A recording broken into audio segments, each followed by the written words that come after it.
जहाँ जहाँ।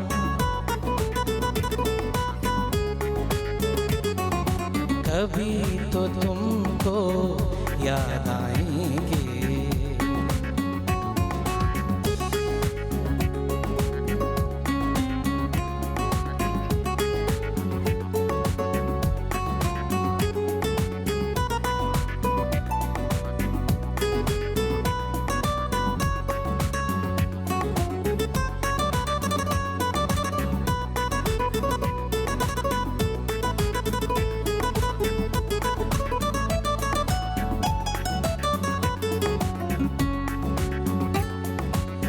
तुमसे बिछड़े सदियां बीती, फिर भी हमें याद आते हो। साया बन के, आहट बन के, फिर भी हमें तड़पाते हो। जिंदगी कितनी बेजार है, तुमने अभी तो मुझसे कहा तुमसे प्यार है। कहाँ गई वो प्यार की कसमें, प्यार का वादा क्या हुआ।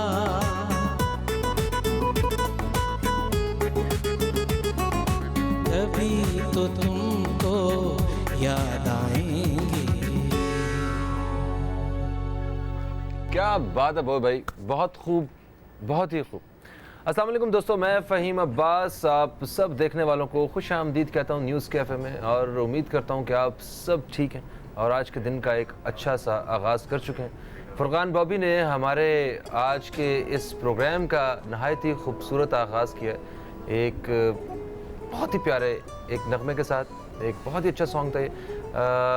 बॉबी ये गाना गा रहे थे और मेरी आंखों के सामने वो एक्टर्स जिनके ऊपर ये फिल्माया गया था वो सारे वीडियोस चल रहे थे, जिसमें नदीम साहब और शबाना साहिबा थी। चकोरी फिल्म का गालिबन ये सॉन्ग था जो नदीम साहब का डेब्यू भी था। वो भाई कि कितना खूबसूरत म्यूज़िक हुआ करता था ना, कि आज भी हम अपने इन सारे फ़नकारों को अगर कभी याद करते हैं तो हमारे जहनों में वो पुराना हमारा जो फिल्म का म्यूज़िक था वो आ जाता है, और कभी अगर म्यूज़िक को सुने तो वो फ़नकार जो हैं वो हमारी आंखों के सामने आ जाते हैं। एक किस तरह जुड़ा हुआ था सारा कुछ। और अगर हम अपनी फ़िल्म की बात करें तो 1950 से लेके 1970 के बीच में ऐसा कोई अरूज था हमारी फिल्म इंडस्ट्री पे, और क्या एक मयारी फिल्में बनती थी, ये बेहतरीन सबक आमोज़ फिल्में जिससे हम अपनी वैल्यूज़, अपने कल्चर को, वो अपनी जो मैसेजेस थे वो अवाम में डिलीवर किया करते थे। ये सिलसिला चला, और म्यूज़िक की अगर बात करें तो इतने बड़े बड़े नाम म्यूज़िक में हमारे पास रहे। मेहदी हसन साहब, और मतलब अहमद रुश्दी जिनका अभी ये जो है ना वो गा रहे थे। मतलब हम इतने रिच रहे हैं। और वैसे भी अगर म्यूज़िक को देखा जाए तो वो किसी भी मुल्क के लिए म्यूज़िक का जो कल्चर है ना वो आईनादार होता है उसका, और हम इस हवाले से बड़े रिच भी हैं।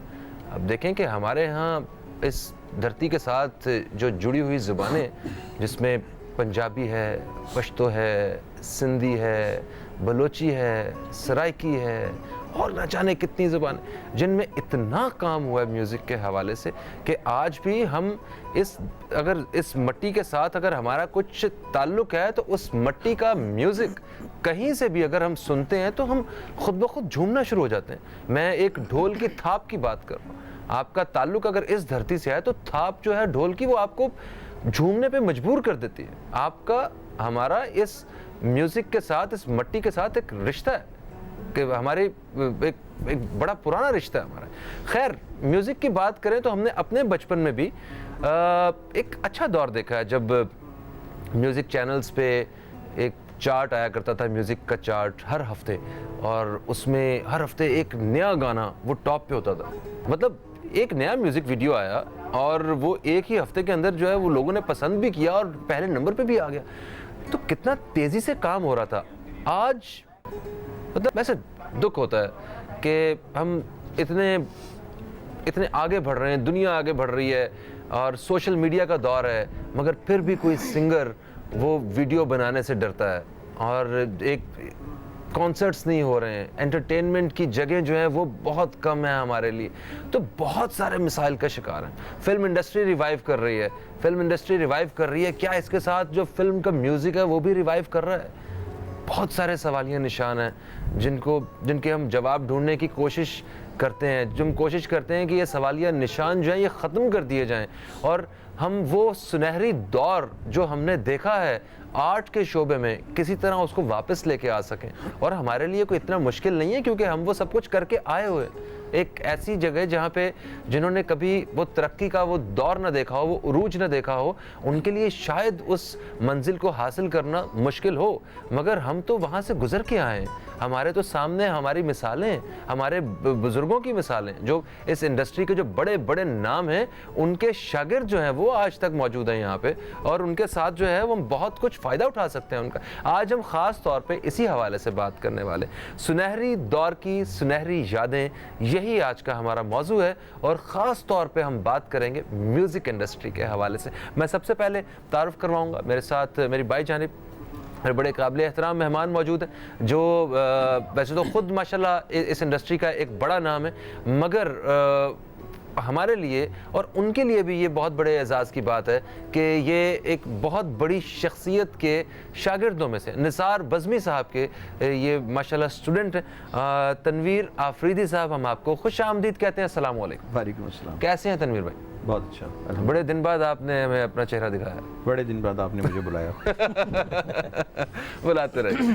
तो जनाब हमारे जो दूसरे मेहमान हैं ये भी नुमाइंदगी करेंगे आज म्यूज़िक इंडस्ट्री के हवाले से, स्पेशली एक ऐसे प्लेटफॉर्म की जहाँ पे म्यूज़िक का बड़ा गहरा ताल्लुक़ था। मैं रेडियो की बात करूँ, रेडियो का और म्यूज़िक का दामन चोली का साथ था, अभी भी है, मगर अभी क्या सूरत हाल चल रही है, किस तरह अपना किरदार अदा कर रहा है रेडियो और क्या ऐसा म्यूज़िक है जो रेडियो पे चलाया जा सके? अजमल शोबी साहब हमारे साथ मौजूद हैं जो ब्रॉडकास्टर हैं और रेडियो की दुनिया से एक अरसे से वाबस्ता हैं। आपको खुश आमदीद कहते हैं। अस्सलाम वालेकुम। वालेकुम अस्सलाम। कैसे हैं सर आप? बिल्कुल ठीक ठाक, अल्लाह का शुक्र। बहुत खुशी, आज एक बहुत खूबसूरत प्रोग्राम आपने अरेंज किया है। आप सबकी कोशिशों का नतीजा है। जनाब हमारे जो तीसरी मेहमान हैं ये सिंगर हैं और बड़ी खूबसूरत आवाज़ है इनकी और माशाल्लाह बड़ा अच्छा मुस्कुरा के जब गाती हैं तो वैसे ही चार चांद लग जाते हैं। फरहत खान हमारे साथ, हम आपको खुश आमदीद कहते हैं। अस्सलाम वालेकुम। वालेकुम अस्सलाम। कैसी हैं आप? ठीक ठीक है, ज़बरदस्त। अच्छी बात है। और जनाब हमारे चौथे मेहमान जो सिंगिंग भी करते हैं और वैसे अल्लाह मियां ने सब कुछ थोड़ा दिया हुआ है इन्हें ताकि जो है ना एक ऑलराउंडर आदमी है, मगर ख़ास तौर पे आज हमारे साथ मौजूद हैं ये होस्ट हैं जितने इवेंट्स और कॉन्सर्ट्स वगैरह हुआ करते थे और आज भी जितने होते हैं उसमें हमें ये एक मेज़बानी के फ़राइज़ सर अंजाम देते हुए नज़र आते हैं। हमारे साथ मौजूद हैं सनी खान लोधी, हम आपको भी खुश आमदीद कहते हैं। अस्सलाम वालेकुम। वालेकुम अस्सलाम। कैसे हैं आप सनी साहब? अल्हम्दुलिल्लाह। बिल्कुल सही। तो आप सबकी अगर इजाज़त हो तो मैं एक ब्रेक ले लूँ? आप समझते हैं कितना ज़रूरी काम है ये? ब्रेक तो ज़रूरी है। बिल्कुल सही है जनाब। दोस्तों एक ब्रेक की तरफ हम लोग बढ़ रहे हैं। ब्रेक से जैसे ही वापस आते हैं अपने मेहमानों से इस बातचीत का सिलसिला बिल्कुल जारी रखेंगे, कहीं मत जाइए, अब तक देखते रहिए न्यूज़ कैफे, देखते रहिए।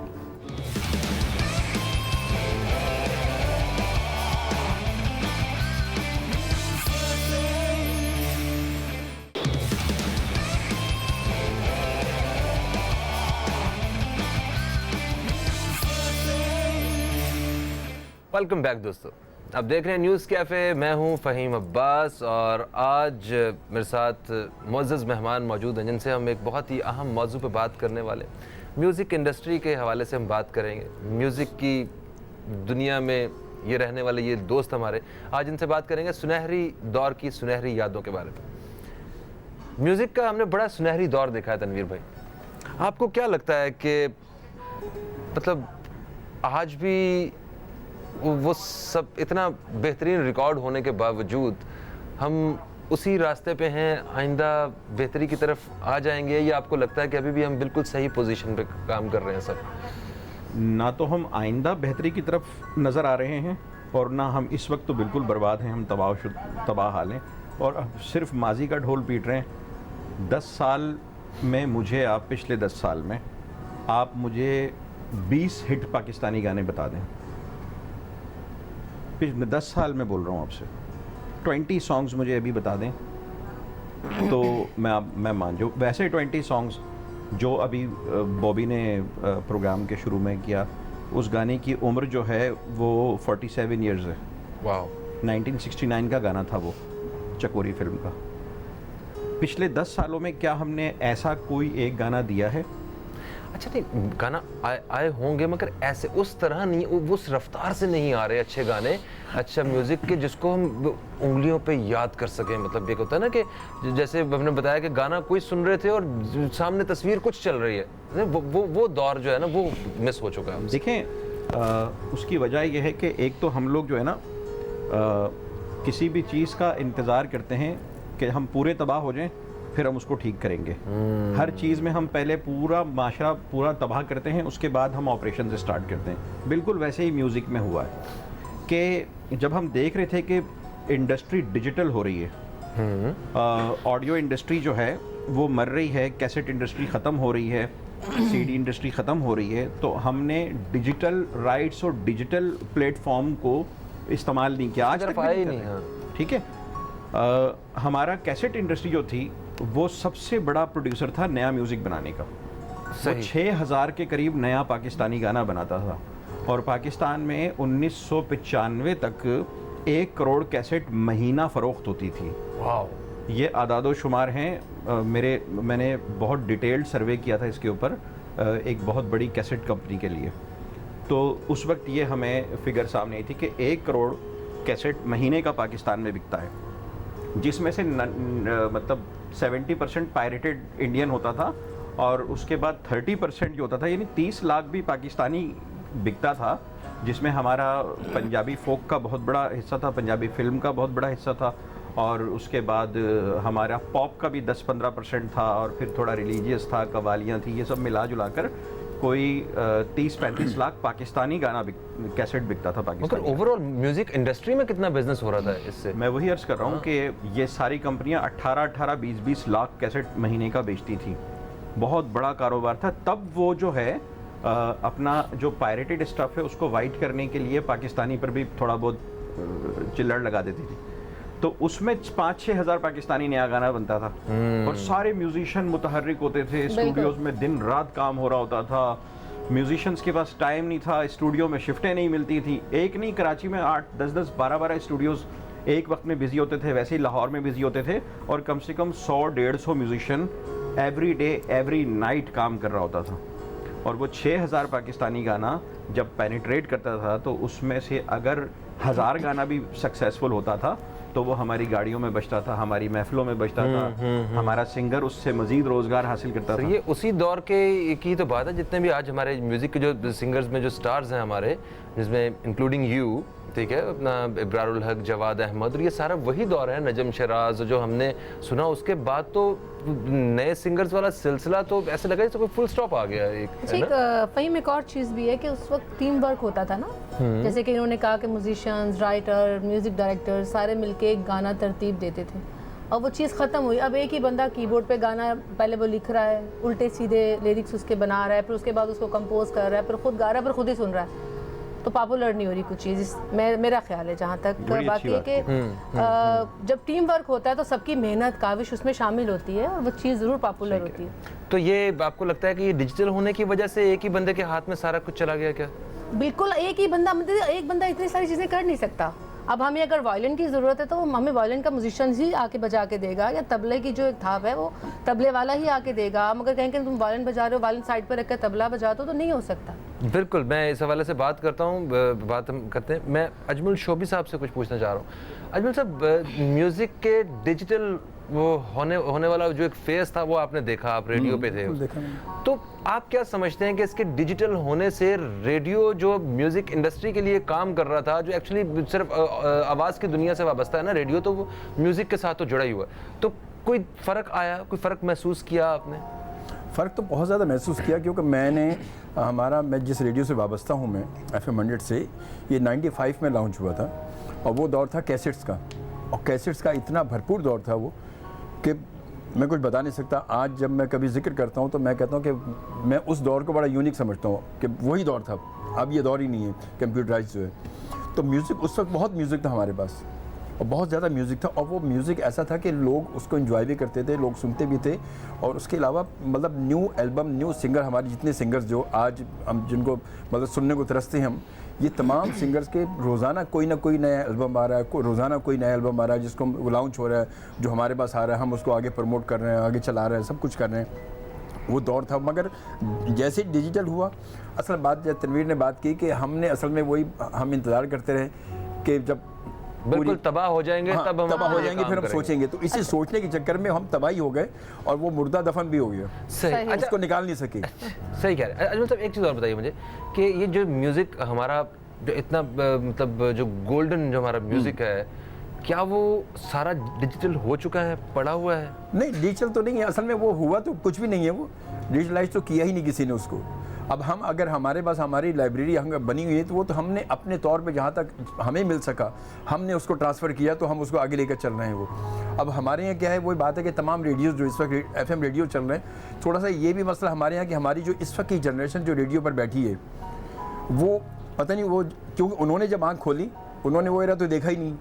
वो इस दौर में आएगा जहाँ जब सिर्फ जो है वो हमारा जो है वो दूसरा बाहर का म्यूज़िक हमारे यहाँ प्ले हो रहा है, इंडियन म्यूज़िक चल रहा है, वो इंडियन म्यूज़िक को ज़्यादा उसको प्रमोट भी करते बहुत हैं। ज़्यादा। पाकिस्तानी म्यूज़िक अगर उनको कभी कहा जाए कि पाकिस्तानी, वो कहते हैं यार मज़ा नहीं आ रहा, ये कोई सुनेगा नहीं, पैसे मांग लेते हैं। और हालांकि अगर आप गाली भी है ना, अगर वो जाके बात- देखें तो वो पाकिस्तानी बात कहीं है ना कहीं वो। पाकिस्तानी बात गाने वो को भी छापा हुआ। है। मगर मैं आपको एक बात बताऊं बॉबी साहब, जी सर।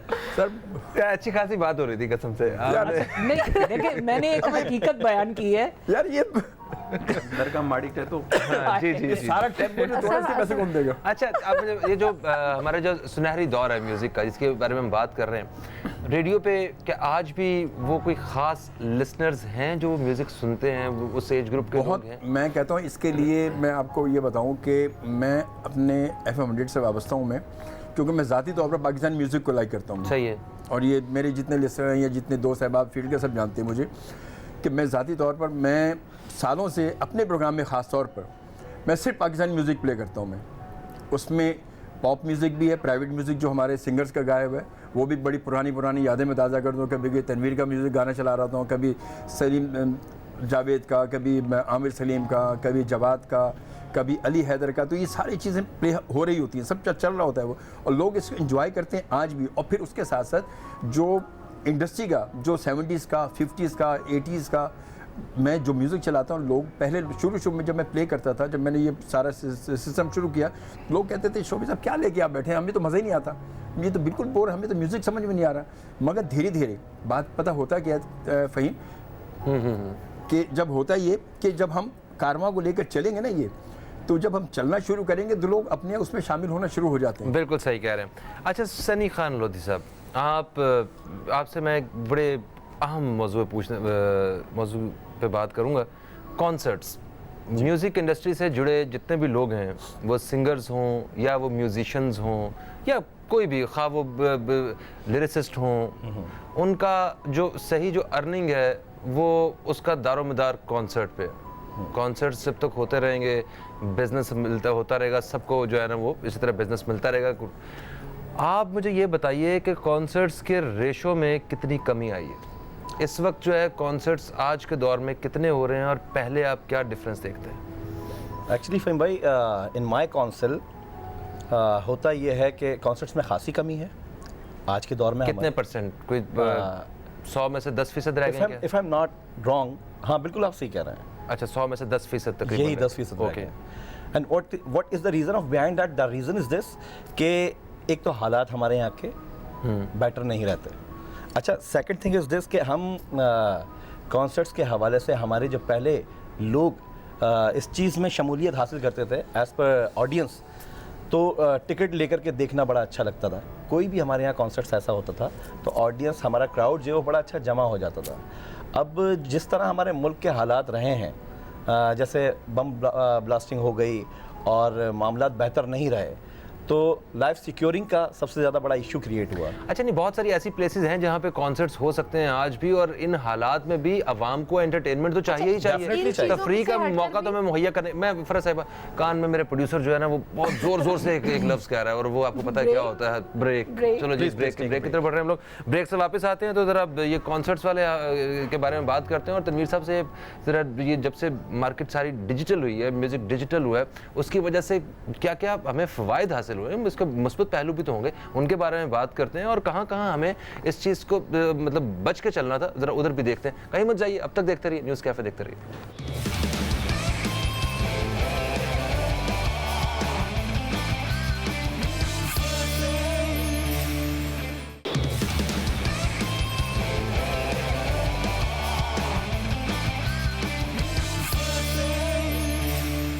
वेलकम बैक दोस्तों, आप देख रहे हैं न्यूज़ कैफ़े, मैं हूं फ़हीम अब्बास, और सुनहरे दौर की सुनहरी यादें, ये है हमारा आज का मौजू।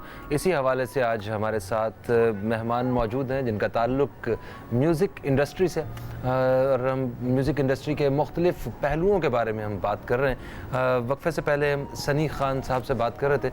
सनी के बारे में हमने बताया कि ये जितने इवेंट्स वगैरह, जितने कॉन्सर्ट्स वगैरह होते हैं उनको होस्ट करते हुए नज़र आते हैं एक अरसे से। तो हमने ज़रा रेशो पूछा कि जनाब क्या रेशो चल रहा है कॉन्सर्ट्स के बारे में, तो इन्होंने कहा कि तकरीबन 100 में से सिर्फ 10 कॉन्सर्ट्स हो रहे हैं, वो भी कुछ सिक्योरिटी की हालत के बारे में आपने कहा।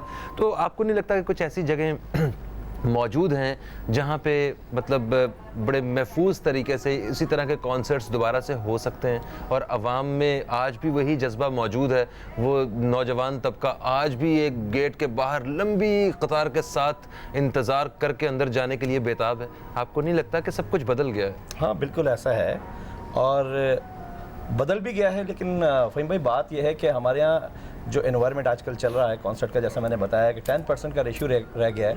अब हमारे यहाँ फुकदान ये है कि एंटरटेनमेंट के लिए म्यूज़िक भी चेंज चाहिए ऑडियंस को, जो आज हमारी इंडस्ट्री में नहीं है।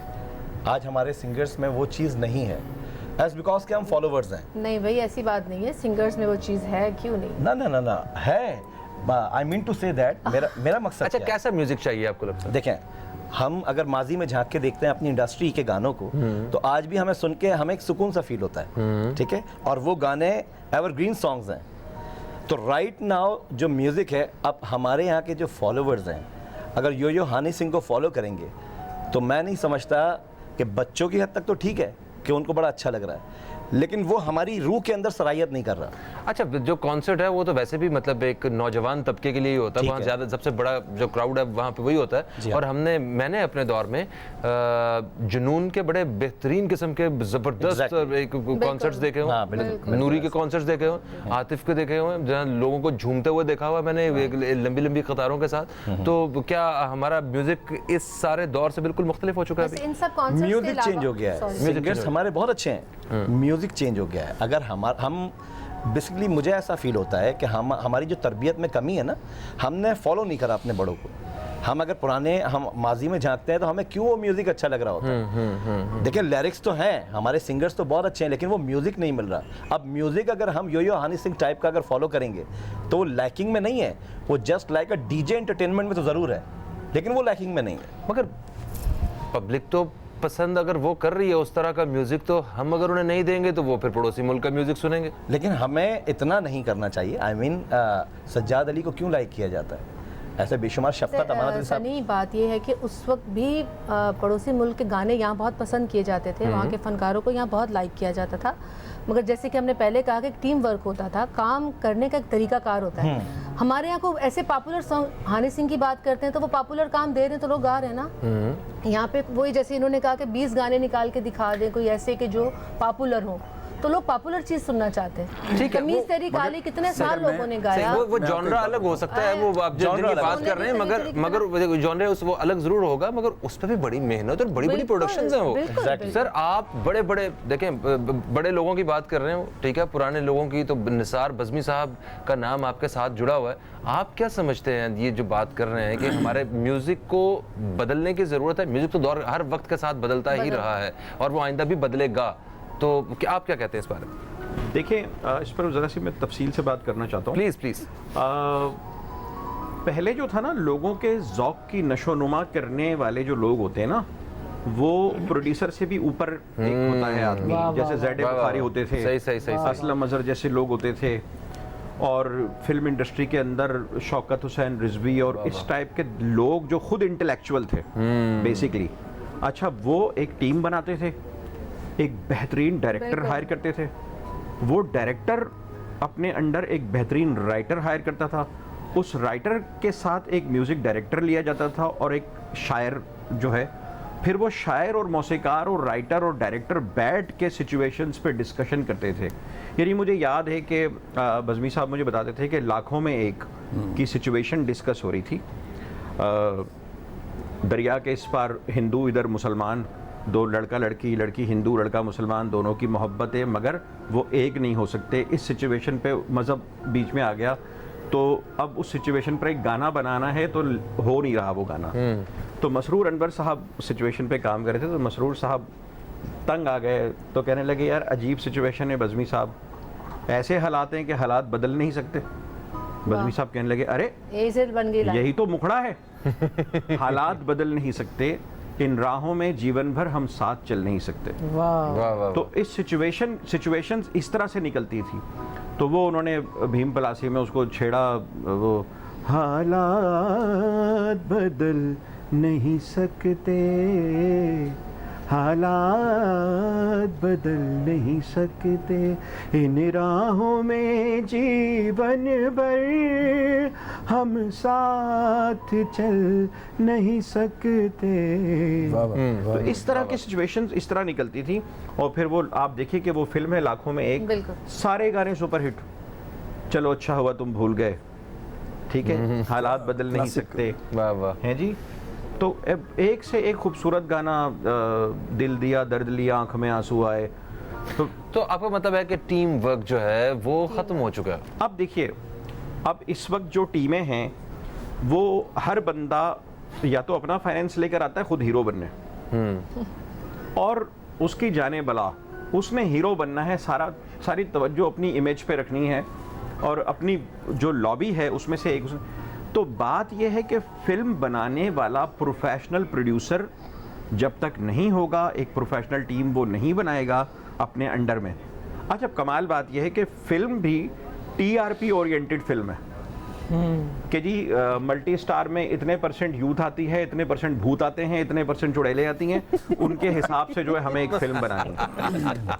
वाह calculated. What the hell is this यार। फिल्म आप में इतनी तप्पड़ होनी चाहिए कि आप घर से निकाल के लाए नया फिल्म बीन, कैसे नहीं, मतलब आईना, बंदिश, दिल लगी, शेर खान, मौला जट, ये फिल्में क्या टीआरपी पे बनी थी?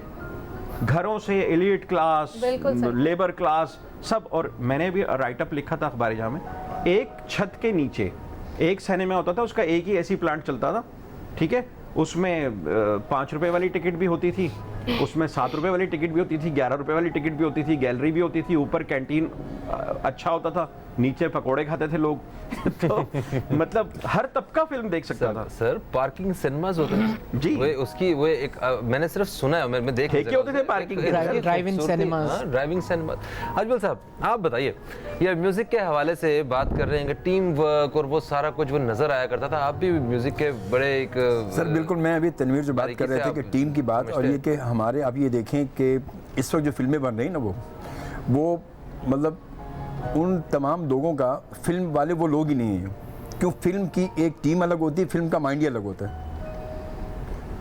जब वो फिल्म के लोग आएंगे और फिल्म की एक टीम होगी जिनके जहन में सिर्फ ये होगा कि सिर्फ फिल्म, तो शायद वो फिल्म आज रिवाइव हो सकती है। आज जो फिल्म बन रही है वो फिल्म नहीं, मैं तो उस फिल्म को फिल्म नहीं कहता। ठीक है, ओके, हम वो फिर ड्रामे को हमने छोटी स्क्रीन को बड़ी स्क्रीन पे कर दिया। सही है सर। मगर माजी में जो फिल्में बनती थी, आप ये देखिए, किसी जब हम फिल्म आज भी अगर देखते हैं बैठ के, कभी वो मुख्तलिफ चैनल्स पे कभी कभी चल रही होती हैं, गलती से बेचारे लगा दिया करते हैं कहीं कहीं, वरना वो भी अब जो पाकिस्तानी लेके चलते हैं वो भी इंडियन लगा रहे होते हैं बैठ के। तो वो जब लगती है, आप देखें कि हर गाना उसका ताल्लुक स्टोरी से होता है, वो स्टोरी को आगे बढ़ाता है गाना। मतलब ये देखिए, मतलब जो मेहनत जो होती थी वो यही, जैसे अभी बात हो रही थी, इस तरह फिल्म जुड़ी हुई होती थी, वो एक स्टोरी बताई जा रही होती थी, आपको समझ रहे होते थे, आप अपने आप को उस फिल्म का किरदार समझ रहे होते थे। सर एक चीज यहाँ पे मैं आपसे, देखिए फिल्म इंडस्ट्री वो एक दफा बिल्कुल खत्म हुई, ठीक है, वही मलिया मेट हुई जनाब, उसके बाद अभी दोबारा से वो इमारत को खड़ा करने की कोशिश कर रहे हैं। अब पता नहीं कितने लोग उसे पसंद करते हैं, नहीं करते, वो भी सारी सूरत हमारे सामने है। फिल्म इंडस्ट्री को और म्यूज़िक का बड़ा गहरा ताल्लुक है, इसको एक लम्हे के लिए हम साइड पे करते हैं। पॉप सिंगिंग, मुझे ये बताएं, इसमें तो फिल्म इंडस्ट्री इन्वॉल्व नहीं होती, इसमें नहीं। ये पॉप सिंगिंग किधर गई है हमारी, और आपको लगता है कि ये बिल्कुल सही काम हो रहा है और नए जो सिंगर्स हैं वो उसी तरह उन्हें मौके मिल रहे हैं आगे? तरह इस पे पॉप बताएं। में असल में पॉप का जो है वो किल होने का मकसद यही रहा कि हमारे यहाँ पहले म्यूज़िक कमर्शियल था, अब वो म्यूज़िक कमर्शियल नहीं रहा। क्योंकि वही बात है जैसे अभी सनी ने कहा कि जब हमारे यहाँ मतलब कॉन्सर्ट्स नहीं होंगे, प्रोग्राम नहीं होंगे, कोई कुछ भी नहीं हो रहा, तो वो कमर्शियल कैसे होंगे? तो अब जो म्यूज़िक, अब कोई अगर कोई सिंगर गाना बनाता है अपना, वो सिर्फ बनाकर उसको बनाने के बाद यूट्यूब पे डाल देता है बस। वो कहता है ये अल्लाह वास्ते बनाया और इस पर डाल दिया, अब इसी में लोग देखते रहेंगे। क्योंकि अब वो पहले कैसेट बनती थी, सीडी बनती थी, तो उस मार्केट में कमर्शियल होती थी, वो हमारे पास भी आती थी, हम भी उसको चलाते थे। अली हैदर का एक एल्बम आया तो वो पूरा लेके पूरा भाई हमारे पास आए, पूरा लॉन्च किया उन्होंने, पूरा हमारे पास से चल रहा है। तनवीर के बहुत सारे एल्बम हैं, बहुत सारे लोगों के, जो सलीम लोधी, बड़े बड़े लोगों के, वो चलाए हमने और वो चलते थे। मगर जब वो कमर्शियल ख़त्म हो गया, मार्केट में रुझान ख़त्म हो गया, तो पॉप कहाँ रहेगा? बिल्कुल सही, यही हमारा सवाल है कि मार्केट में जो रुझान है ये क्यों ख़त्म हुआ है और किस तरह हम ये वापस वो उस तरह का एक प्लेटफॉर्म जो है मुहैया कर सकते हैं सारे आने वाले सिंगर्स को, और जो मौजूदा दौर के जो पॉप सिंगर्स हैं इनको अपनी इस म्यूज़िक इंडस्ट्री की बेहतरी की तरफ आने के लिए हमें क्या क्या कोशिशें करनी पड़ेंगी, ये इस पर हम बात करेंगे। मगर इस वक्त हमें एक ब्रेक की तरफ बढ़ना है। ब्रेक से जैसे ही वापस आएंगे हम फरहत साहिबा की खूबसूरत आवाज़ के साथ वापस आएंगे और इस मौजूद पर बात करेंगे। कहीं मत जाइए, अब तक देखते रहिए न्यूज़ कैफ़े, देखते रहिए।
क्या बात है जनाब, बहुत खूब, बहुत खूब, जबरदस्त, वाह वाह। अब मुझे पता चला जिस मौजू पे हम बात कर रहे थे कि सुनहरी दौर की सुनहरी यादें, जी। ये है सुनहरी। ये टीम देखिए ना, हसन तारिक साहब हिदायतकार, ए हमीद म्यूजिक डायरेक्टर, वाह, रानी पर पिक्चराइज्ड गाना, देखें तो आप सुरैया भोपाली फिल्म, अच्छा एक क्या क्वालिटी पे कंप्रोमाइज ही नहीं है ना किसी जगह पे भी। हाँ, वाह, वाह। अमरोज और फिल्म से जो 2 गाने बने, काटे न कटेरे रतिया, फिर वो बना जो हमारे बचा उस्ताद था जी। वो लुटाने के लिए आए वो तो बज़मी हैं। साहब आगे के- देखें बज़मी साहब की कंपोजिशंस, और जैसी आवाजें थी वैसे ही अलग अलग उन्होंने मेलोडीज बनाई। बिल्कुल बिल्कुल ऐसा, नो जो डाउट। अब एक ही बंदा सारे काम करेगा तो वो डिफरेंस थोड़ी नहीं, कर नहीं। पाएगा। ऐसा ही। सर, पॉप सिंगर्स के हवाले से बात हो रही थी कि किस तरह हम जो पॉप सिंगर्स हैं या जो हमारे नए आने वाले सिंगर्स हैं उनको एक साजगार माहौल दे सकते हैं, एक अच्छी तरीके से अपने आप को मतलब एक नरिश करने का, ठीक है, आगे बढ़ने का किस तरह एक अच्छा माहौल दे सकते हैं। देखिए, सबसे ज़रूरी बात यह है कि हम जब पॉप सीन कर रहे थे, जब हम लोग फील्ड में थे एक्टिव, तो हम में सब लोग पैसे वाले नहीं थे, इंक्लूडिंग माई सेल्फ।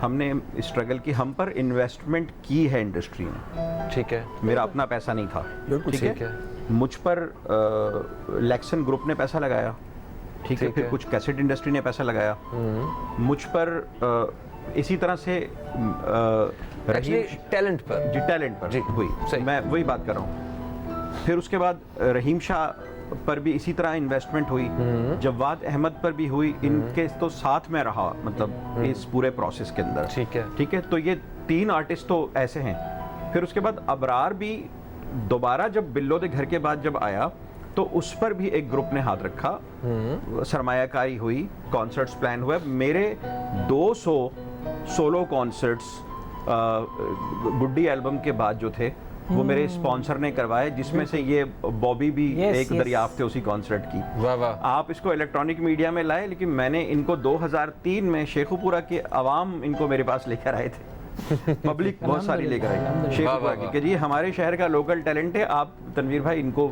मौका दें।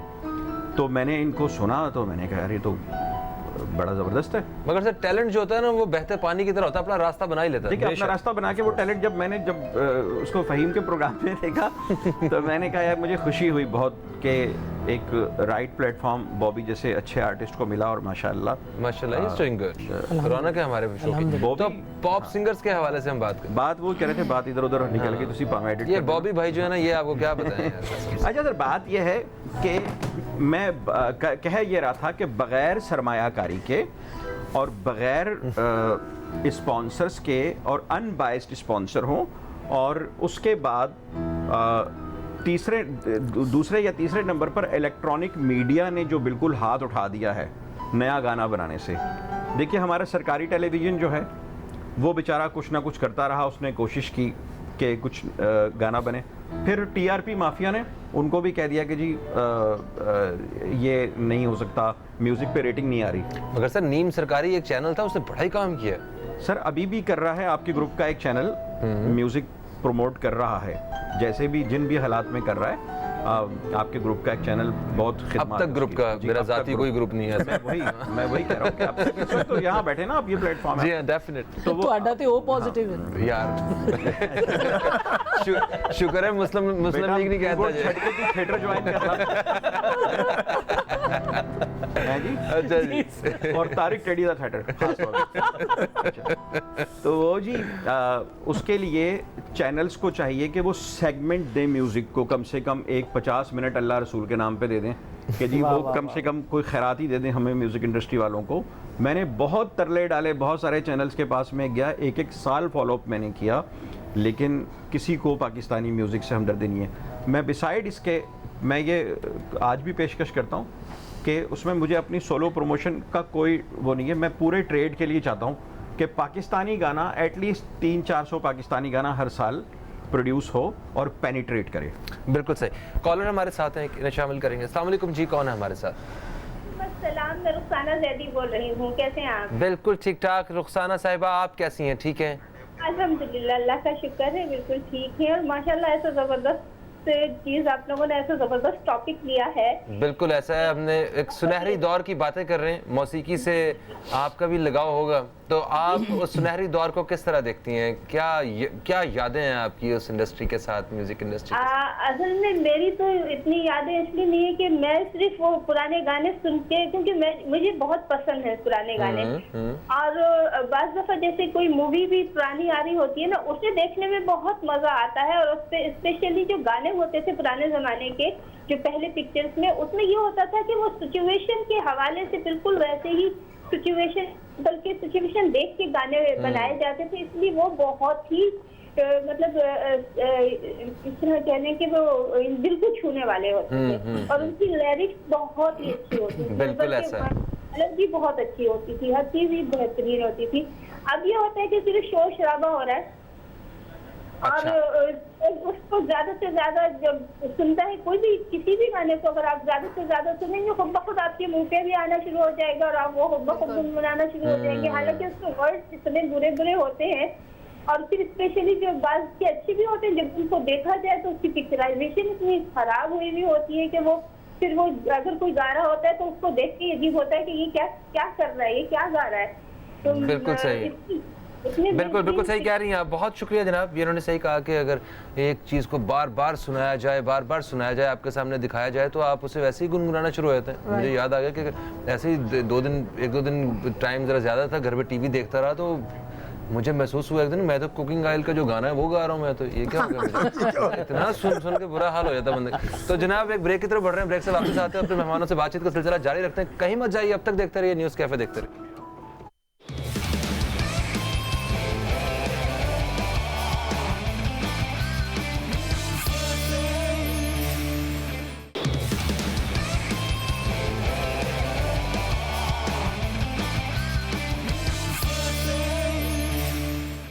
वेलकम बैक दोस्तों, आप देख रहे हैं न्यूज़ कैफे, मैं हूं फ़हीम अब्बास। आज का हमारा मौजू है सुनहरी दौर की सुनहरी यादें। म्यूज़िक इंडस्ट्री के हवाले से बातचीत का सिलसिला जारी है और बड़ी मज़े की बातें हो रही हैं। हमारे साथ जो हमारे मेहमान मौजूद हैं, इनसे हम बहुत सारी मालूमात भी हासिल कर रहे हैं, कुछ ऐसी चीज़ें जो आवाम तक पता ही नहीं है कि क्यों आखिर ये सारा कुछ हुआ। हम हर चीज़ का कसूरवार जो है वो घूम फिर के या तो गवर्नमेंट को बना देते हैं, या मतलब कोई और, हम कोई ना कोई एक बकरा ढूंढ लेते हैं, मगर हमारी अपनी भी बहुत सारी गलतियाँ होती हैं बहुत सी जगहों पे, कि जिसकी वजह से हम उन नताइज तक पहुंचते हैं। तो आज ये जो सूरत हाल देख रहे हैं, इसमें बहुत सारी हमारी अपनी गलतियां हैं।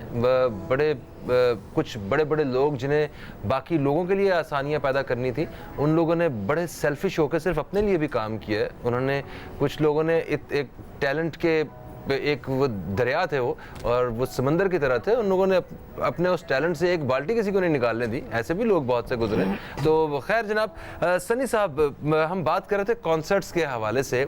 मुझे एक बात बताइए कि एक जो कॉन्सर्ट होता था, एक बड़ा एक एवरेज किस्म का कॉन्सर्ट, उसमें किस किस शोबे के लोग जुड़े हुए होते थे, कितने लोगों के रोजगार जो है ना वो, जी वो, ये तो कुछ इस बारे में मुझे बताइए कि हमें तो सिर्फ एक ये होता था ना कि पोस्टर पे तस्वीर है, जनाब ये सिंगर है तनवीर अफरीदी साहब हैं, या इनका जो कॉन्सर्ट हो रहा है, हम पहुंच गए वहाँ पे, मगर एक्चुअली वहाँ पे कितने लोग इन्वॉल्व होते थे, जरा मैं वो जानना चाह रहा हूँ। एक्चुअली फ़हीम भाई, होता ये है कि देखें, तनवीर भाई की बात को मैं सेकंड करते हुए ये बात बताना चाहूँगा कि जिस तरह हर टीम कोई ना कोई चीज़ लेकर के चलती है, इवेंट्स ऑर्गेनाइजेशन के अंदर भी ये चीज़ आती है कि उसकी एक पूरी टीम होती है। इवेंट ऑर्गेनाइजर्स होते हैं, ठीक है, ऑर्गेनाइजर्स के पीछे जो है टेक्नीशियंस होते हैं, साउंड ऑपरेटर्स होते हैं, पूरी एक टीम होती है।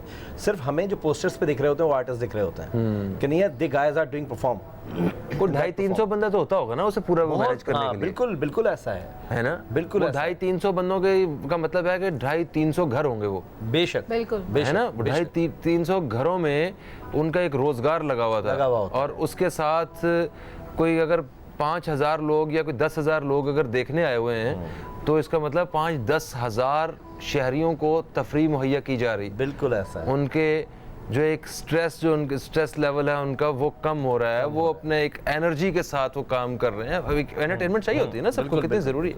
अच्छा, म्यूजिशियंस जो हैं उनके बारे में बताइए कि म्यूजिशियंस भी वो भी इन्वॉल्व होते थे, अब वो क्या करते हैं, कुछ किसी से राब्ता वाब्ता हो आपका, या म्यूजिशियंस के बारे में कुछ बताएं मुझे। नहीं हो, अब हुआ यह है, जैसे कॉन्सर्ट्स जब कम हुए हैं तो अपनी सी म्यूजिशियंस ने भी अपनी सी एक मस्जिद बनाई है अच्छा और अपनी अपनी ज़ात में सारे कंपोजर्स बन गए। अच्छा, उन्होंने अपने अपने स्टूडियोज़ कर लिए हैं। तो वही वाली बात फरद की कि यहाँ यानी कि उनके दाल दलिए चल रहे हैं आपको मतलब? कोशिशों में काविशें हैं। अच्छा, हर कोशिशों में इंसान- लगे हुए हैं। हर इंसान अपनी कोशिश में लगा हुआ है कि नहीं यार, अगर कहीं से गेट बंद होता है तो अल्लाह तबारक व तआला 70 दरवाजे खोल देता है। बेशक बेशक। तो वो कोशिशें चल रही होती हैं तमाम तरह आर्टिस्टों की कि नहीं यार, अगर यहाँ से अब कॉन्सर्ट्स नहीं हैं तो क्या किया जाए। तो जो म्यूजिशियंस हैं वो अपने अपने तौर पे उन्होंने इंस्टीट्यूट खोल लिए हैं, उन्होंने ट्यूशन्स देना शुरू कर दिए हैं कि अगर कोई तबला प्ले कर रहा है या कोई सिंगिंग करता है तो उसने स्टूडेंट्स रख लिए हैं, कोई कीबोर्डिस्ट है तो वो जो है वो अपना म्यूज़िक दे रहा है। तो रिस्क का वादा रब का है, वो सबको दे रहा है। ये वाली बात म्यूजिशियंस है। आज का जो म्यूजिशियन है वो हम बहुत अच्छा है, मतलब बिजी म्यूजिशियन। और अच्छा, busy मैं musicians। एक बात बताऊं फ़हीम भाई, क्रिएटिव माइंड भी है। इन स्पाइट ऑफ दैट हमारे यहाँ फुकदान, मुझे ऐसा लगता है कि इंस्टीट्यूशंस नहीं है। रह सके कराची इतना बड़ा है, एक इंस्टीट्यूट नैपा ओपन है, ठीक है, उसमें भी आपने बहुत सारी चीज़ें रखी हुई हैं कि ग्रेजुएशन जो है वो एडमिशन ले सकता है। देखिए, शौक का कोई मोल नहीं होता। यानी ग्रेजुएशन करने के लिए आप एडमिशन लेंगे, वैसे वो No, no, short no, course no, diploma. जो मतलब- आप अगर ग्रेजुएट हैं, एलिजिबिलिटी जो अच्छा है अच्छा इफ अच्छा। You are eligible then you can admit there. आप अगर ग्रेजुएट हैं तो आप एलिजिबल हैं बिल्कुल। उसमें पार्टिसिपेट करने के लिए। पार्टिसिपेट करने के लिए या उसमें उस इंस्टीट्यूट में मेरा ख्याल है इंटरमीडिएट है उसका एक मेयार। मे बी हाँ ऐसा हाँ हाँ, maybe ऐसा। क्योंकि ग्रेजुएशन की डिग्री अब तो वो हो दे गया रहे हैं मगर वो उसके साथ साथ डिप्लोमास भी करवा रहे हैं। लेकिन अनफॉर्चुनेटली फुकदान ये है कि एक ही इंस्टीट्यूट है। जी हाँ, हैं, हमारे यहाँ इंस्टीट्यूशंस होनी चाहिए। सिर्फ 2.25 करोड़ लोगों के लिए ये एक इंस्टीट्यूट एक है। इंस्टीट्यूट हाँ, है। तो वो एक नाकाफी है। इस हवाले से कॉलर हमारे साथ है, शामिल करते हैं। अस्सलाम वालेकुम जी, कौन है हमारे साथ? वालेकुम, मैं बिल्किस बात कर रही हूँ कराची से। आपको खुश आमदीद कहते हैं हम। कैसी हैं आप? ठीक हैं? जी अल्हम्दुलिल्लाह। फ़हीम भाई, आपका शो बहुत अच्छा है। Thank और you। मैं आपके आज के इस हवाले से मैं बात करना चाहती हूँ जी, कि जी, please। मौसीकी के हवाले से। जी जी बताइए। ये हमारी मौसीकी जो है वो बहुत ही चेंज हो गई है अब यहाँ की मौसीकी। पहले इतनी अच्छी हुआ करती थी कि जिसे सुनने, आंखें बंद करके सुनने को दिल करता था कि जब कोई गुलकार गाता था या कोई पिक्चर वगैरह देखते थे तो इतना अच्छा लगता था कि दिल खुश हो जाता था। अब जो है वो इंडिया की मुसलसल कॉपी हो रही है और इसके अंदर फिल्मों में भी अच्छा नहीं लगता कि फैमिली के साथ जाए या कुछ करें। इस तरह से बहुत ही मुश्किल हो गया है हमारे लिए। बिल्कुल सही कह रहे हैं। करें तो आपको क्या लगता है ये किसकी वजह से हुआ है सारा? क्या कहाँ पे आपको तो एक तो कमी नजर आती है कि आज हम इस देखिए ना, पहले मौके पे पहुंच गए? इंडिया जो था वो इन्वॉल्व नहीं था पाकिस्तान में। पाकिस्तान में इंडिया की फिल्में नहीं आती थी, कुछ नहीं होता था और इतनी शानदार मूवी होती थी और हर चीज एक अदब के दायरे में हुआ करती थी। ना इस तरह के उड़िया डांस होते थे, ना कुछ होता था। फिल्म की बात कर ले आप, हम लोग जब जाते थे फैमिली के साथ खुश होके आ जाते थे, कोई ऐसे सीन नहीं होते थे और इतना अच्छा लगता था देखने में। अब तो सिवाय मार धाड़ के और सिवाय कॉपी करने के या उड़िया नेट के अलावा कुछ है ही नहीं उसके अंदर। हम लोग फैमिली के साथ जाते ही नहीं है, देखने नहीं जाते। और ये लाइव कॉन्सर्ट की अभी आपने बात की है तो अब आप बताएं कि पहले किसी गजल का प्रोग्राम होता था, कोई गुलकार होते थे तो सब लोग फैमिली के साथ जाते थे लाइव कॉन्सर्ट में भी। आज बताइए कि आज कोई सेफ्टी ही नहीं है और कोई मतलब वहाँ पे जाने के बाद आए दिन कुछ ना कुछ होता रहता। आप देखें न्यूज में देखते रहते हैं कि कुछ ना कुछ कहीं ना कहीं सही बिल्कुल सही भी हो रहा है। तो एक अच्छी फैमिली के लोग तो वहाँ जाते हुए डरते हैं ना, कैसे जाएंगे वहाँ? बिल्कुल सही। ये बहुत सारी शुक्रिया आपने अपने ख्यालात जो हैं उनसे हमें आगाह किया। जनाब, हमारे इन दो मेहमानों का कहना है कि म्यूजिशियंस जो हैं वो बड़े बेहतरीन हालात में इस वक्त। और मुझे जहाँ तक मुझे ऐसा लगता है, वो ज़रा मुझे ये बता दीजिए, इस हवाले से तस्हीह कर दीजिएगा मेरी। मुझे ऐसा लगता है कि जो म्यूजिशियंस हैं वो इस इंडस्ट्री के थोड़े इस हालात में आने की वजह से बड़ा पिसे हैं। वो उनके पास काम जो है ना वो बस बहुत कम पैसों पे आज भी वो अवेलेबल हैं और काम करने को तैयार हैं। जो उनका एक वो होता था ना कि वो स्टेज पे जैसे बड़े बड़े, मैं बात करूँ नुसरत फ़तेह अली खान साहब के साथ जो है ना, वो उनके 12-14 जो म्यूजिशियंस थे वो उनके साथ मुसलसल थे, उनके पक्के म्यूजिशियंस थे क्योंकि उन्होंने पूरी दुनिया में जाके कॉन्सर्ट्स किए। आज राहत फ़तेह अली खान साहब हैं, वही म्यूजिशियंस आज राहत फ़तेह अली खान साहब के साथ कर रहे हैं। वो उनका ख्याल भी रखते हैं, जो भी है उन सबके अपने घर रहे हैं, उनके बच्चे अच्छे स्कूलों में पढ़ रहे होंगे, सारे म्यूजिशियंस के अपना उनका लाइफस्टाइल होगा। तो ये तो सिर्फ एक शख्स के साथ जुड़े हुए म्यूजिशियंस की बात कर रहे हैं, बाकी जो इतना जो टैलेंट जो था कहाँ है वो सारा? मैं इस बारे में थोड़ा सा बताइए, जो बड़े बड़े नाम हैं उनके बारे में बताइए। देखें, लाहौर में 3 बैच हुआ करते थे म्यूजिशियंस के, 3-4 बैच हुआ करते थे, ए बैच, बी बैच, सी बैच, इस तरह करके 4-5, और हर बैच के अंदर ये कैटेगरीज बता रहे हैं आप? नहीं कैटेगरीज नहीं होती थी, मतलब उनके नाम समझ लें आप। अच्छा, ठीक है। 3-4 बड़े बैच होते थे म्यूजिशियंस के, उसमें 40-40, 35-35, 50-50 म्यूजिशियंस होते थे, ठीक है। हर बैच का वायलिन अलग, और वो मतलब उनका पूरा एक पूरा होता था, कुंबा होता था पूरा सिस्टम पूरा सिस्टम। तो बाज़ दफ़ा किसी बड़ी रिकॉर्डिंग के लिए 2-2 बैच बुलाने पड़ते थे। अब वो कहाँ हैं? मुझे याद पड़ता है कि ये जो है ना, ये डिक्लाइन आज से 20 साल पहले से शुरू हो गया था। जैसे जैसे फिल्म डिक्लाइन पे आई तो एक रिकॉर्डिंग के लिए बज़मी साहब को शहनाई की ज़रूरत पड़ी। मैं साथ था उनके, मैडम नूर जहाँ की आवाज़ में हमने वो गाना रिकॉर्ड किया था।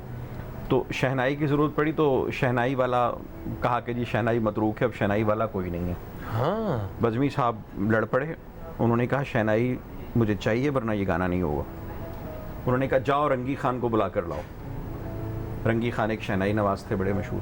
कहने लगे बज़मी साहब उन्होंने तो कदों का कम छड़ दिता, उन्होंने किधरों लभी है। कहते मुझे नहीं पता, रंगी खान को जाके कहो बज़मी साहब बुला रहे हैं, मैं बैठा हूँ, जाओ ढूंढ के लाओ उसे। वाह। स्टूडियो में बैठे हुए रंगी खान को तलाश किया गया, रंगी खान आए और एक बोसीदा से कपड़े में शहनाई लपेटी हुई उन्होंने, जब उन्होंने शहनाई को खोला, उस गुत्थी में से शहनाई निकाली और उसको जब झाड़ा तो उसमें से इतनी सारी मिट्टी निकली। मैंने अपनी आंखों से देखी वो मिट्टी। मैं किताबी वाक़या नहीं सुना रहा, अपनी आंखों से देखा हुआ वाक़या सुना रहा हूँ।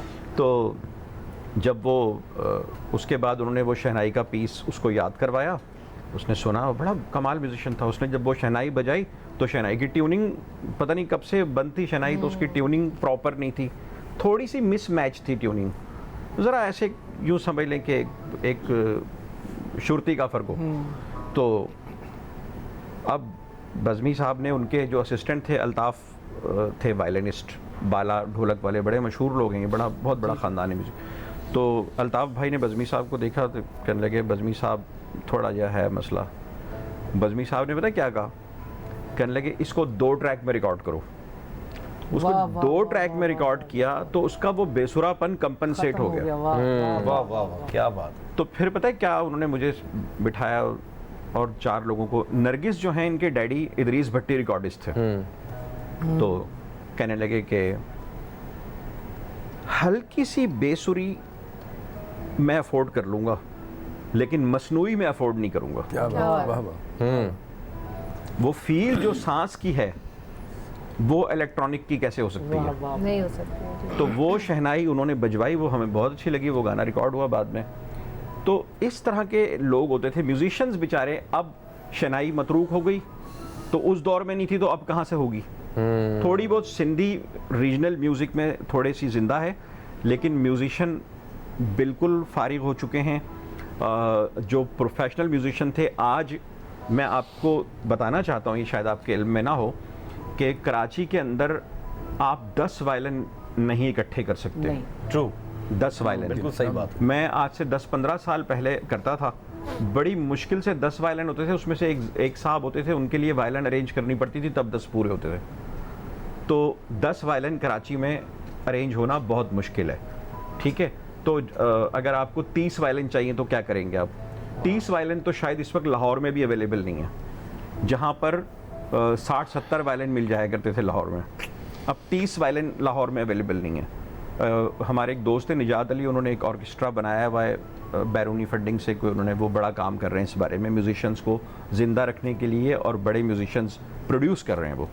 तो उनका, जैसे एम अशरफ साहब ने बड़ा म्यूजिशियन प्रोड्यूस किया है, और वो म्यूजिशियंस के रोजगार के लिए जिद्दोजहद करते थे, कैसा भी काम पकड़ लेते थे ताकि इंडस्ट्री में काम होता रहे और इनके घरों में मेरे साथ जुड़े हुए लोगों का सिलसिला चलता आज का रहे। म्यूजिशियन जो है ना पार्ट टाइम कर रहा होता है अपना, ये जो अगर कोई वायलिन बजाते हैं, गिटार बजाते, तो वो उन्होंने अपना पार्ट टाइम कर लिया कि फ्री हैं तो करेंगे, अदरवाइज उन्होंने को अपनी शॉप बनाई। हालात के पीछे देखे ना, वो क्या करेगा? बच्चे भूखे तो नहीं मारने ना उसने, वो कुछ ना कुछ तो करेगा। वो किसी को ईंटें उठाने पड़ेंगी तो वो भी उठाएगा, कोई ट्यूशन पढ़ा सकता तो बच्चों को पढ़ा रहा है वो जनाब कि जनाब म्यूजिक ऐसे है, गिटार भी मिल है। गया तो उसने कर लिया। सर भाई हम पिछले दिनों कौन से इंस्ट्रूमेंट की बात करते थे जो मिलना बड़ा मुश्किल हुआ था? संतूर। हाँ संतूर। संतूर ढूंढ के लाते संतूर मुझे कराची में। मैंने सर नापा ढूंढ मारा, संतूर प्लेयर नहीं मिला, इवन संतूर नहीं मिला। मैंने कहा चलो संतूर दिखाई दें हमें होता कैसे। नहीं संतूर तो खैर गलती से सिंदूर दिखाया तो रिटर्न हुआ ये कि हाँ यही है। हाँ ने अवाम को संतूर का तो पता ही नहीं होगा, सबको संदूर का बिल्कुल पता है। संदूर पता है सबको, संतूर नहीं पता।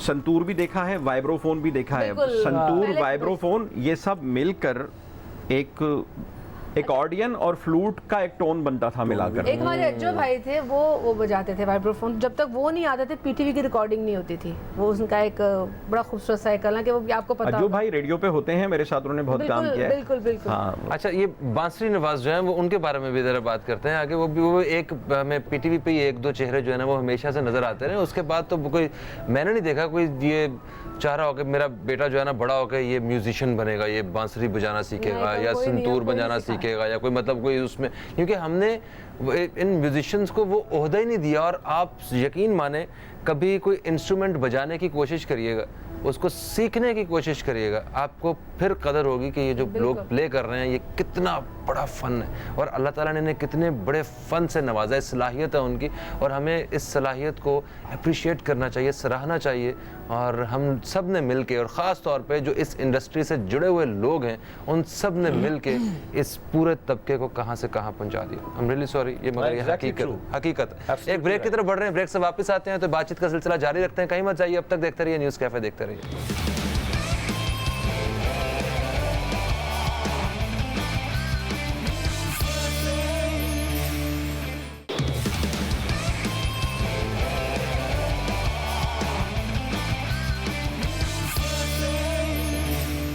वेलकम बैक दोस्तों, आप देख रहे हैं न्यूज़ कैफ़े। मैं हूं फ़हीम अब्बास और म्यूज़िक के बारे में आज हम बात कर रहे हैं, सुनहरे दौर को याद कर रहे हैं। और हमारे साथ हमारे बड़े मुअज़्ज़ज़ मेहमान मौजूद हैं। तनवीर अफरीदी साहब हैं, अजमल शोबी साहब हमारे साथ हैं, हमारे साथ मौजूद हैं जनाब सनी खान लोधी साहब और फ़रहत खान साहिबा। अजमल भाई आप ये बताइए कि ये जो सोशल मीडिया का दौर है आज के दौर में, इसमें नए आने वाले सिंगर्स के लिए आसानी पैदा नहीं हो गई कि अब वो मोबाइल से भी अगर कोई वीडियो बनाते हैं, तो मैंने ऐसी वीडियोस भी देखी हैं जो बंदा जो सिर्फ पेंट कर रहा है एक लड़का, मगर उसकी आवाज़ बड़ी अच्छी है, वो साथ साथ वो गा रहा है और लोगों ने उसे पसंद किया हुआ है, शेयर किया हुआ है, कोई लाखों की तादाद में लोगों ने उसे अप्रिशिएट किया हुआ है। तो आज चीज़ें कुछ ज़्यादा आसान नहीं हो गई हैं, हमारी दस्तरस में नहीं आ गई हैं। आसान तो हो गई हैं, आसान तो है। ऐसे आपने एक देखा, मैंने तो ऐसे बहुत सारी वीडियो देखी हैं। मैंने भी बहुत सारे देखे, मुकाबला नहीं करना। हाँ नहीं, मैं नहीं बता रहा हूँ मैं, बल्कि उनमें से चंद तो अभी कुछ अर्सा गुजर गया, मैंने वहाँ से वो वीडियो डाउनलोड की और मैंने अपने प्रोग्राम में उसको प्ले भी कर दिया था आगे। तो लोग कहने लगे ये शोबी साहब भी कहाँ से आ गया, क्या है वो। तो बात है कि वो अच्छी मिल रही है, मगर बात है कि वही बात है कि वो बेचारे वहाँ हैं, उनको प्रॉपर एक जगह नहीं मिल रही। और हमारे ये सिलसिला यही चल रहा है कि बस आ गया और वो गया, मगर वो बात सारी और पीछे क्यों हम इसलिए हैं कि जब तक कि हमारे यहाँ ये कमर्शियल नहीं होगा, म्यूज़िक दोबारा वो दौर कमर्शियल का नहीं आएगा, जब तक वो आगे म्यूज़िक चल नहीं सकेगा। किसने करना है कमर्शियल? वो नहीं कमर्शियल। अब बात वही है कि इस वक्त टैलेंट भी हमारे, अब जितने हमारे सीनियर लोग हैं वो सारे पीछे हट गए, क्योंकि वो बेचारे अगर इन्वेस्टमेंट करते भी हैं तो मार्केट में उसका कोई रिस्पॉन्स नहीं, क्योंकि उसकी वजह ये कि सोशल मीडिया से वो चीज़ें बड़ी आसान हो गई। लोग बजाय ख़रीदने के वहाँ से वो डाउनलोड कर लेते हैं। तो वो और सारा ये किल होने का, हमारे म्यूज़िक को दबने का मसला भी यही है कि जहाँ सोशल मीडिया इन हुआ वहाँ से म्यूज़िक हमारा पीछे हट गया। बिल्कुल सही है। कॉलर हमारे साथ है, शामिल करेंगे। अस्सलाम वालेकुम जी, कौन है हमारे साथ? अस्सलाम वालेकुम। वालेकुम अस्सलाम, कौन है हमारे साथ? मैं रावलपिंडी इस्लामाबाद से कोको बात कर रही हूँ। कोको साहिबा, आपको खुश आमदीद कहते? कोकब कोको कोको ओके, तो आपको खुश आमदीद कहते हैं जनाब। कैसी हैं आप? ठीक हैं, अल्लाह का शुक्र, ठीक ठाक। क्या कहेंगे आप? मैं ये कहूँगी कि जो से हम बचपन में गाने सुनते थे, ये तीन गाने इतने सुकून वाले थे, वो पता नहीं कहाँ खो गए। हम उन्हें याद करते रहते हैं गानों को। बिल्कुल सही बात। म्यूजिक इतना जबरदस्त होता था, कोई हद नहीं। आपके पास तो फिर बचपन के गाने याद करके कुछ ना कुछ तो है ना याद करने के लिए। ये जो जिस जनरेशन का ये बचपन चल रहा है, ये क्या याद करेंगे बचपन के गानों के तौर पे? बिल्कुल सही कह रहे हैं। ये मोबाइल पे देखेंगे जो भी देखेंगे। खुदा ठीक है, चलें जनाब, बहुत शुक्रिया आपका, बहुत शुक्रिया। सही है, इन्होंने कहा कि वो पता नहीं कहाँ खो गया वो दौर, वाकई खो गया। और अच्छा सर, आप बताएं, सोशल मीडिया की बात कर रहे थे, तो एक जो नया टैलेंट है उसके लिए सोशल मीडिया से आसानियाँ पैदा हुई हैं, या सोशल मीडिया के आने से जो असल जो काम हो रहा था वो रुक गया? वैसे तो सोशल मीडिया बड़ा आसान प्लेटफॉर्म है और डिजिटल मार्केटिंग के बड़े पैसे हैं। मतलब बॉलीवुड जो है वो डिजिटल राइट ही इतने पैसों के बेचता है कि उसकी फिल्म के आधे पैसे बाहर हो जाते हैं ऐसा डिजिटल राइट्स में। ठीक है, हम लोगों को सब कुछ जो है ना वो सीखते सीखते 50 साल लग जाते हैं। हम डिजिटल मार्केटिंग को आज तक नहीं समझ सके कि यार हमें 5 लाख लाइक्स के ऊपर, अब मतलब अताउल्ला ईसा खेल भी है, करोड़ों लाइक्स हैं उसके, ठीक है, करोड़ों फॉलोअर्स हैं उसके दुनिया जहान में, उसका गाना कितना यूट्यूब पर सर्च होता है, कितना सुना जाता है, लेकिन 1 टका उनको नहीं मिलता, क्योंकि उनको खुद नहीं, उतने सीधे बादशाह आदमी हैं, उनको पता ही नहीं है कि मैं इससे कितने पैसे कमा सकता हूँ। ठीक है, कमाने वाले कमा रहे हैं धड़ाधड़ और उनको नहीं पता। तो हमें डिजिटल मार्केटिंग नहीं पता, हमारे फनकारों को नहीं पता। अभी आतिफ असलम को पता होगी या इन लोगों को पता होगी जिनके पास एक प्रॉपर मैनेजमेंट है, लेकिन बहुत सारे साधु लोग हैं उनको नहीं पता। कॉन्सर्ट्स की बात हो रही थी, एक छोटा सा एक नुक्ता है जो रह जाएगा। हुकूमत पंजाब, मैं सियासी बात नहीं कर रहा, मैं समाजी बात कर रहा हूँ। मियाँ शहबाज शरीफ साहब को मैं बड़ा पसंद करता हूँ। मैं गुजारिश करूँगा कि लाउड स्पीकर एक्ट जो है वो कल्चरल एक्टिविटीज़ पे से उठाएं। अच्छा, मार दिया इन्होंने फनकार को। लाउड स्पीकर एक्ट में साउंड वाला, सिंगर, म्यूजिशियन सब अरेस्ट हो जाते हैं। पंजाब पुलिस को तो काम मिल जाता है, उठा के ले जाती है। अरे ऐसा होता है यार, मैंने पिछले 5 सालों के अंदर मैंने कोई 600 सोलो कॉन्सर्ट किया है 60 शहरों में, 60 सिटीज़ के अंदर। 2 दफ़ा मैं अरेस्ट हो चुका हूँ। और वो फिर हमने तो खैर हंगामा बहुत किया, फिर हमारे मीडिया के दोस्त आए, वो हमें ले गए बाइज्जत तरीके से, लेकिन वक्ती तौर पर से नहीं, ड्राइंग रूम तक नहीं, आप उनको कोई हर्ज नहीं है। वहाँ गुंडे भर्ती किए हुए हैं। मैं आपको सच बता रहा हूँ, वो इस तरह बदतमीजी, वो इस तरह की रेड मारते हैं जैसे पता नहीं उन्होंने बनशियात पकड़ ली है। सर दूल्हा उठा के ले जाते हैं। हाँ। आधा घंटा लेट हो गया, दूल्हा दूल्हे का प्यो लगे जनाब। आप वो तो शादी वो तो चलो एक लॉ है ना। मैं कहता हूं कि ये loud speaker act cultural activity पे क्यों अप्लाई होता है? सही, ये वैलिड पॉइंट। बाहर ट्यूब स्टेशन पर यूके में मैंने हजारों बार देखा है, वहां पर कोई सैक्सोफोन लेके खड़ा हुआ, उसने साथ अपने एम्पलीफायर रखे हैं, अपना स्पीकर रखा हुआ है और वो बाजार में गा रहा है। हमारे यहाँ तो गाए ना, उसको तो फौरन मोबाइल आएगी, उठा के ले जाएगी। कम से कम तो साउंड छुड़वाने के 50,000 रुपये देगा बेचारा। ठीक है, लाख रुपए का साउंड है, 50,000 छुड़वाने के दे देगा। वो कहेगा मैं कमी नहीं करना पाजी, लानत पे गया तो त्राह निकल जाना है। तो ये अब आप बताएं कि कहाँ जाएगा फनकार? सही बात। साउथ पंजाब का फनकार जो था वो सैकड़ों एल्बम साउथ पंजाब के आर्टिस्टों के निकलते थे। मैं आपको नाम बता दूं चंद, मोहम्मद हुसैन बंदियालवी, 350-400 एल्बम है उसका। बहुत अच्छा। और अल्लाह दित्ता लूने वाला साहब, तालिब हुसैन दर्द अभी रिसेंटली फौत हुए हैं, वो अपना मंसूर मलंगी मरहूम, ये सारा जो एक पूरा था, मरातब अली वगैरह, ये तो पंजाब के ना, जनूबी पंजाब के जो आर्टिस्ट थे बड़े, उनकी एक पूरी सीरीज़ है आर्टिस्टों की। शफाउल्ला रोखड़ी और इस तरह के और बहुत सारे फनकार हैं। इनके 100+ एल्बम्स हैं, सबके 100, 200, 300 एल्बम्स हैं उनके। कौसर जापानी एक लड़की है, ठीक है, कौसर जापानी बहुत बड़ी स्टार है। कमली ना लाखियाँ, हाँ, ए खान ते खान होंदे, उच्ची दुकाना दे फिक्के पकवान होंदे, इतना मशहूर गाना है। सराइकी हिंद को, अफशां ज़ेबी, ये बहुत बड़े बड़े नाम हैं अपने अपने रीजन के, ठीक है। लेकिन लाउड स्पीकर एक्ट ने इनको मार दिया। अब्दुल सत्तार ज़ख्मी एक बेचारा आर्टिस्ट था, पिपला मियाँ वाली की एक तहसील है, वहाँ से बिलोंग करता था वो, ठीक है। वो इस दुख से हार्ट अटैक होकर मर गया कि फंक्शन ख़त्म हो गया लाउड स्पीकर एक्ट की वजह से। अच्छा, तो इसके ऊपर जो फनकारों की कोई तंजीम या कोई मतलब जो ऐसे लोग जिन लोगों की आवाज़ इतनी बुलंद है कि जो इन आला हकाम तक पहुंच सकती है, तो क्या उन्होंने कोई कोशिश की या कोई मतलब ऐसी कोई आप लोगों की तरफ से, फनकार कम्युनिटी की तरफ से कोई एफर्ट्स हुई कभी?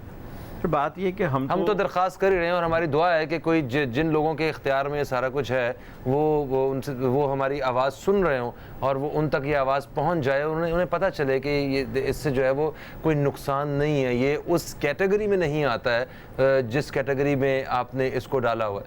खैर, फनकार जो समाजी तंजीमें ना, जो NGOs वगैरह, ये मार धाड़ से भरपूर इश्यूज़ में कूदती हैं। कम से कम कत्ल वतल टाइप के काम हो या कोई बहुत बड़े बड़े इशूज़ है, वैसे फनकारों की तंजीम की बात कर रहा हूँ, फनकारों की, बेचारों के आर्टिस्ट जो कम्युनिटी जो है, आप लोग जैसे वो पंजाब में भी एक बाकायदा वो है एक निज़ाम जो हेल्प भी करते रहे हैं कुछ फनकारों की जो बेचारे बड़ी दकियानुसी हालात में ज़िंदगी गुजार रहे थे उनकी। मैं तो इस हेल्प के बहुत ख़िलाफ़ हूँ बेसिकली। मैं नहीं चाहता कि फ़नकारों को भिखारी बना दें, मैं चाहता हूँ कि उनको काम दें, आप उनको काम करने का मौका दें, आप उनको काम करने का माहौल दें। जी जी, आप एग्री। मैं फंक्शन करता हूँ, मुझे सबसे ज़्यादा डर पुलिस से लगता है पंजाब में। मैं पंजाब का बेसिकली बहुत ज़्यादा मैंने काम पंजाब में किया है और अभी भी करता हूँ, तो मुझे तो पंजाब की पुलिस से ऐसे डर लगता है जैसे कि पता नहीं ये कौन लोग हैं, ये मतलब हम इनके दुश्मन हैं या ये हमारे दुश्मन हैं। वो इस तरीके से आते हैं, ले आओ जी परमिशन कितने लो, परमिशंस, DCO की परमिशन रिटन मौजूद मेरे पास, DPO की परमिशन मौजूद, मैं खुद DPO से मिला, मैं खुद DCO से मिला, मेरे पास सिक्योरिटी क्लियरेंस तमाम तर मौजूद। इसके बावजूद उनकी उम्मीद थी कि मैं उन्हें 20-30 हज़ार रुपया दूं, वरना उन्होंने मुझे 1 घंटा थाने में ले जाकर मेरा शो रोक दिया। मगर ये तो रिश्वत के निज़ाम को तो खात्मे की बातें करते हैं कि जनाब वो बिल्कुल सिस्टम ही इंटायरली चेंज कर दिया है हमने, और वो अब तो ऐसी कोई ये सही कह रहे हैं, सिस्टम चेंज किया ना, ये सिस्टम अब ये सिस्टम हो गया ना, अब ये सिस्टम है कि ये सिस्टम है ना, ये असल में उस सिस्टम से हम इस सिस्टम रिश्वत के सिस्टम पे आ चुके हैं हम लोग। अच्छा, आपको फंक्शन करना ना बड़े आसान तरीके से, आपको ना DCO की परमिशन की ज़रूरत है, ना DPO की परमिशन की ज़रूरत है, आप SHO को 20 हज़ार रुपये दे दें बस, और सारी परमिशन ओके हैं। लेकिन हम क्योंकि कॉरपोरेट लेवल पे शोज़ करते हैं तो हमें पूरा डॉक्यूमेंट करना होता है हर चीज़ को, और मेरी क्लाइंट से इस बात पे अक्सर वो हो भी जाती है कि ये डॉक्यूमेंटेशन पूरी नहीं होगी तो मैं प्रोसीड नहीं करूँगा। सही। अच्छा, एक पहलू रह गया, मैं एक सवाल मैं आपसे पूछूंगा, फिर उसके बाद मैं एक सुनहरी दौर में लेके जाएंगे हमारे ये दो फनकार, हमें कुछ एक अच्छा सा एक नगमा सुनाएंगे। ये बताएं कि क्या एक अच्छी फिल्म के लिए लाजमी है कि उसका म्यूज़िक भी बहुत अच्छा हो? बहुत ज़रूरी है हमारी साउथ एशियन फिल्म के लिए।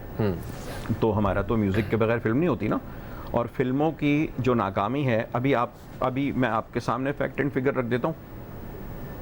नई जो फिल्में बनी हैं, जो हमारा जो अभी जो मौजूदा जो मल्टीप्लेक्स कल्चर आया है, इसमें कोई 30-40 फिल्में बन गई होंगी नई शायद, तकरीबन, वरना 20 तो बनी गई है मेरा। हाँ, तकरीबन 20-22-25 40 के करीब मैंने गिनती की थी पिछले दिनों। ठीक है, तो 35-40 ऐसी बनी होंगी फिल्में। इन फिल्मों के ईमानदारी से मुझे बताएं, सब काम के लोग बैठे हैं और इंडस्ट्री से किसी ना किसी तरह वाबस्ता हैं, कुछ 10 गाने हिट हैं इनमें से? कोई रिकॉल होती है आपको कि इन फिल्मों में से 10 गाने निकले हों? मुझे तो मैं रेडियो पे गाने याद है मुझे बस। अच्छा, हमें तो अक्सर कहा जाता है पाकिस्तानी गाना सुनाया, तो हमें पुराने गाने याद आते हैं, नया कोई गाना ही नहीं है। 40 साल पुराना गाना आपको याद आएगा, कम से कम 35 से 40 साल पुराना गाना। इन फिल्मों का कोई गाना फंक्शन में गाया जाता है? हम तो फंक्शन करते हैं ना। ट्रू। कोई गाना। इसके बरक्स निसार बज़मी साहब मेरे उस्ताद और परवेज़ मलिक के कॉम्बिनेशन में 7 फिल्में बनी हैं टोटल। उन 7 फिल्मों के 42 हिट सॉन्ग्स हैं। वाह, क्या बात। यानी कि 6 गाने एक फिल्म के, मतलब हर फिल्म के। तो जो वो गानों, टोटल गाने कितने होते थे एक फिल्म में? एक फिल्म में तो 9-9, 10-10 गाने भी हुए हैं। छोटे गाने होते हिट हुए हैं। पहले मैं आपको एक छोटा सा उसका रिव्यू जी प्लीज। अनमोल फिल्म थी, परवेज़ मलिक और बज़मी साहब के कॉम्बिनेशन में। गाने सुनिए, उसके गाने सुनिए।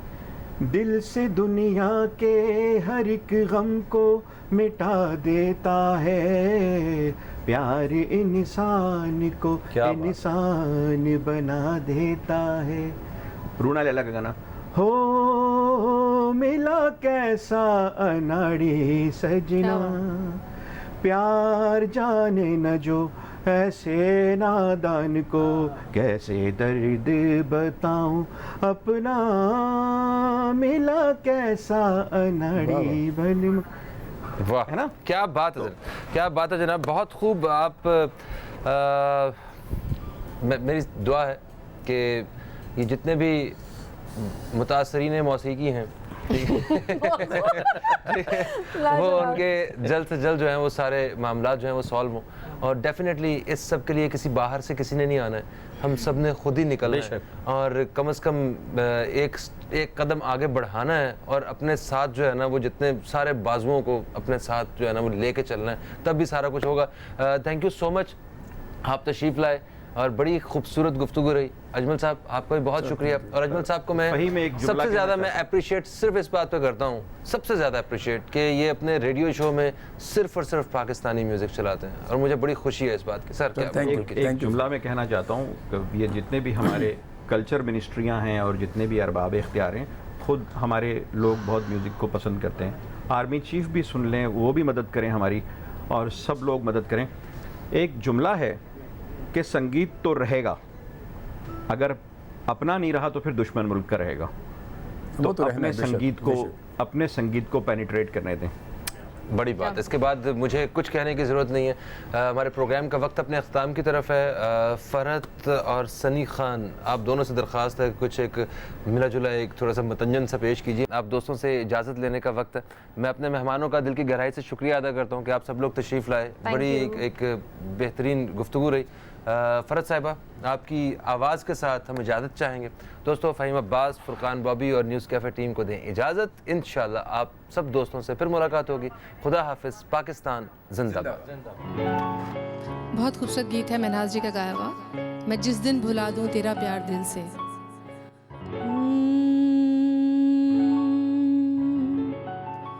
मैं जिस दिन भुला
जिस दिन